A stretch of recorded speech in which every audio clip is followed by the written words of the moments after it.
بل کار دا وکړئ چې د رمضان چې دا کومه ورځ د روجې ده د دې یو ترتیب جوړ کړئ، ترتیب د مخکې نه، چې دا ترتیب به زه چېرته نه خرابوم. هغه څنګه لکه سهار ما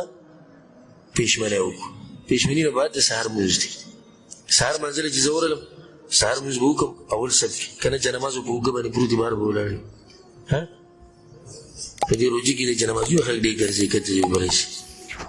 نو په اول صف کې به راشي. اول صف کې ته سهار لمونځ وکړو، ورغلې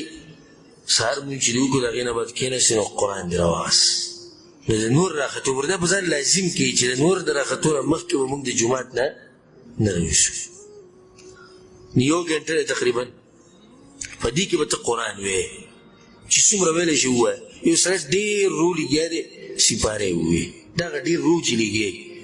او کمزوری دی په قرآن ویلو کې وګوره سپاره یې ووایي. او کوم سړی چې آزاد قرآن وایي ما خپله پرې تجربه کړې ده، په 20 منټه کې یو سپاره د هغه انسان ویلی شي چې قرآن ورته یادي او د هغې سره عادتي آزاد وایي، نو په 20 منټه کې نو دی به په یو ګنټه کې څو سپارې ووایي؟ 3 سپارې. ګوره د اجر ته ته تاسو داسې طریقه ښیم انشاءالله که به دې تاسو عمل وکړو تاسو به یعنې تاسو به وایي چې دا روژه موږ څه بل شان تېره کړه. دا چې دې وکړو بیا به 2 رکعته لمونځ وکړي اشراق. 2 رکعته لمونځ چې دې وکړو نو د حج او د عمرې ثواب دلته میلاو شو. یو دې سپاره ووایي اوس ګوره یې ثواب دی. لمونځ دې وکړو د امام سره که نه رسول زموږ چې چا سهار لمونځ د امام سره وکړو دی د الله به حفاظت کې شوي. اورنی کار سپاره قرآن دې ووایي، قرآن به شفاعت کړي قیامت په ورځ. درېیم کار یې دا وکړو چې حج او عمره دې وکړه. الله اکبر. نو بیا کور ته راغلې ویده شه لږ ساعت چې دمه شي، ماسپښین لمانځه نه 10 منټه مخکې راپاڅېد او داسې مدرسو کې جومات ته راغلې ماسپښین بانګ اقامت لمونځ کې ډېر ټینګ دي. راشه 5 مخه سبق وپکې ووایي، 5 مخه هغه سړی چې ډېر ووایي 5 مخه سبق یې ووایي. ماسپښین لمونځ وشو لکه بالفرض ماسپښین لمانځه نه بعد یو سړی کیني قرآن ته نو دا خو نور نه علی نور دی، یو ګنټه پکې بیا کېنه نو ته به په دې ګنټه کې بله سپاره ووایې. او که نه چېرته درس او تدریس کېږي نو دا خپل ټیم قیمتي کې به دې درس باندې لکه مثال کې الحمدلله زمونږ هر کال دوره تفسیري ماسپښین لمانځه نه بعد شروع کېږي. ماسپښین لمانځه ته راغلې بیا درس کې کېناستې قرآن دې کولو کړی، قرآن دې ووایي سره د ترجمې. الله اکبر. نو اوس څه ثواب دی؟ سړی به وایي چې اوس څه ثواب دی؟ لمونځ دې وکړو جمعې سره که نه دا ثواب. دویم په درس کې کېناستې رحمتونه راورېږي راورېږي. اخره کې چې درس نه پاڅېدې مازدیګر لمانځه لږ ساعت مخکې درس ختم شو وقفه ده ته چې پاڅېدې الله له طرف نه اعلان وشو وایي په داسې حالت کې پاڅې چې ما ستاسو ګناهونه به نیکیانو کې بدله کړي. مازدیګر لمانځه ته لږ ټیم دمه سړی کولی شي نه کوي او داسې مدرسو کې بیا راغی بیا چې مازدیګر لمونځ وکړو څه فایده ده؟ مازدیګر لمونځ چې څوک کوي رسول صلی الله علیه وسلم وایي د قیامت په ورځ به د الله دیدن کوي.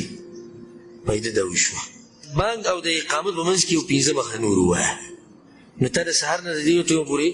بغیر د ترجمې او تفسیر نه د هغې د درس نه تا 1.5 سپاره د اوسه پورې ووایي. د هغې نه بعد بیا جومات کې کښېنه او که درس او تدریس درته کېږي نو په هغې کې شامل شه او که نه کېږي د جومات نه راوځه مه. او نن سبا مازدیګر تقریبا 3 ګنټې دی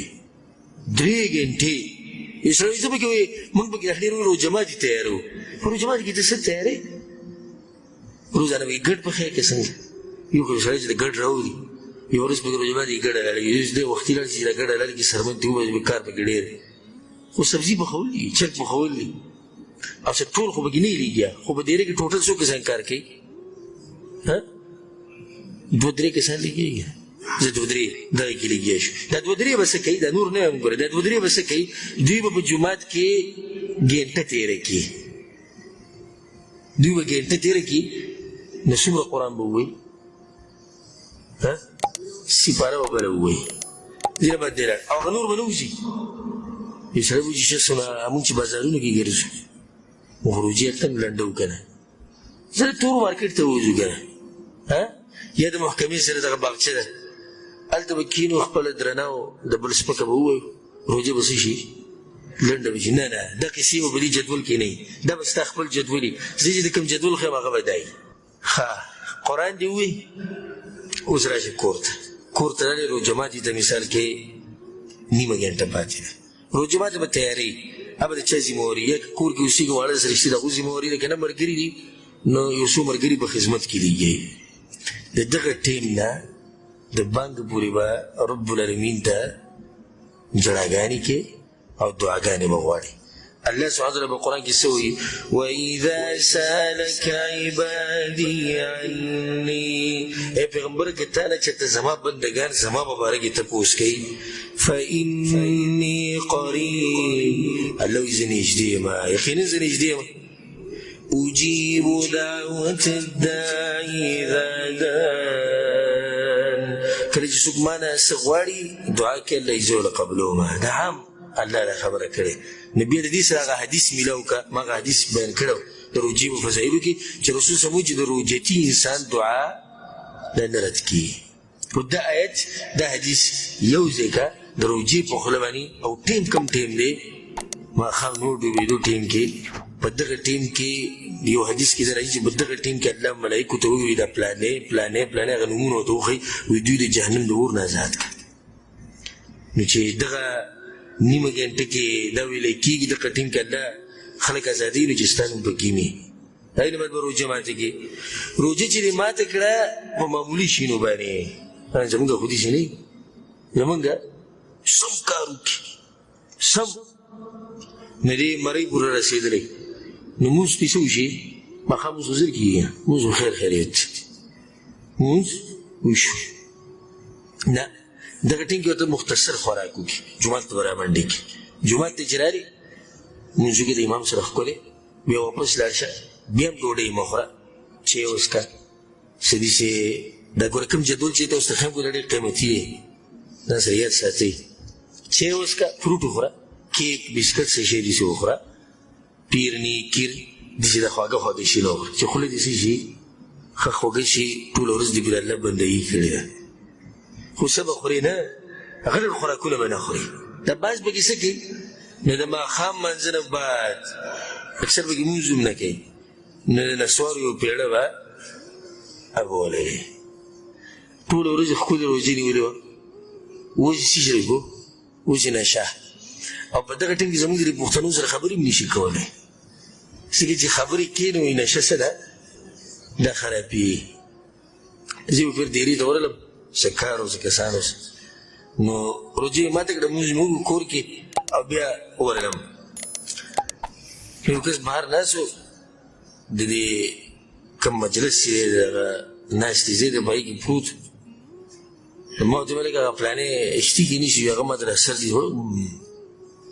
بیسی چې دغه شی چې ګوره چاړه شوی دی یا خو مې روژو ډېر اثر کړی دی چې دې چې ډېر قرآن یې ویلی عبادت یې ډېر کړی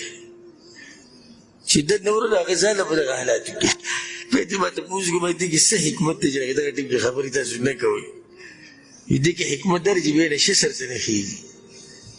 ځکه چې دغه ټیم کې ما ته جواب درکړی چې پلانې هغه ځای کې دی نو بیا به هغه شی د سر نه کېدو بیا به پروګرام د سر نه شروع کېدو او داسې د سر نه نشي کېدی لکه څنګه چې راول نه راغلی هغې ځان له مزه دم هغه کسان دي چې ګوره ملک صاحب مخکې ووایي که چې ټوله ورځ ځان د ګناهونو نه وساتي بیا به د لږ وخت کې هغه هر څه څه کړي خراب کړي بل هغه سړی دی چې هغه مزدورۍ له نه ځي نو دی ښه ښکلی ارام دي وکړي ماسوته منځه له ځان تیار کړه وختي او عیني سب ته ځان راورسوه او هغه چې کوم کسان دي کوم چې مزدورۍ له تللي دي دا ورته ووایه چې مونږ به ګوره د ماسخوتنې مونځ کوو او مونږ به تراویح کوو خو تراویح ډېر ټایم نه لګي مونږ به یې کوو وایي مونږ به درنه پیسې کټ کوو اخره کټ کړي نیمه ګنټه ده که نیمه ګنټې څو کټ کړي کټ کړي نیمه ګنټه په حساب باندې خو مونږ به تراویح کوو ځکه چې بیا پته نه دا روژه به زموږ په ژوند کې راځي که نه به راځي نو مونځ به وکړې ماسخوتن د هغې نه بعد به څه وکړې د هغې نه بعد به تراویح د امام سره وکړې د امام د فارغېدو پورې به په جومات کې دا قصې ګوره نشته دا دی بعضو خلکو زموږ مذهب جدا دی دوی جدا دی وتر به ځان له کوو دوی دغه ثواب نه محرومه شو رسول په حدیث کې وایي څوک چې د امام سره ودرېد او بیا د امام سره یو ځای فارغه شو نو لکه ده چې د سهار د بانګه پورې تهجد وکړو د دې فضیلت نه موږ ځان محرومه کړو چې ښکلې تراویح دې وکړې وتر وشو راوځه کور ته ورشه ارام وکړه وده شه بیا راپاسه چې سهار ته وخت پاتې راپاسه بیا تهجد وکړه بیا دعاګانې وغواړه وبالاسحار هم یستغفرون بیا پېشمنه وکړه او بیا بله ورځ شروع شوه ستاسو ته دا وایم او ځان له جواب ورکوي که په دې طریقه باندې ته 10 ورځې تېرې کړې دا به څنګه روجې یو ورځ خو پکې الله ووایي که نجره پلانې به کوم د اور نه ازاد کړي 10 ورځې ورځې وایي